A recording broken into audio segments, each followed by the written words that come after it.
Undefeated UCLA plays undefeated Washington this week. Washington is a 3-point favorite in this game. Washington is one of those teams, Coach, when you look at them, they're 4-0 right now. And the way that they played this season, they beat number 11 Michigan State. Kalen DeBoer, the head coach, has done a terrific job with this football team. But I guess Michael Penix Jr., the quarterback, the transfer from Indiana, he's really the key to this football team offensively. He leads the nation with over 1,300 yards passing, doing a terrific job with 12 touchdowns and just one interception on the season.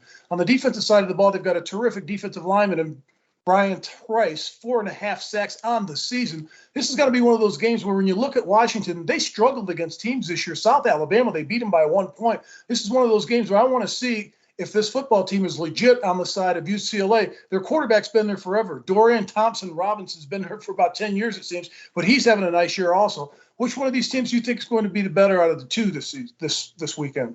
First of all, Mark, I didn't think both teams would be undefeated at this stage. But with the transfer, and Penix has just made it all the difference in the world in the Washington football team. They have a new coach. They're playing it wide open. They putting puts up on the board tremendously. Then let's also remember this, though. Washington's entire 4 victories have been at home. This is the first time they're going on the road, so we'll see what happens to them there. UCLA, as you mentioned, beat South Alabama by 1 point, 32-31. They don't have a very impressive resume, but you have to be impressed with Washington. I think they have a chance to make it all the way.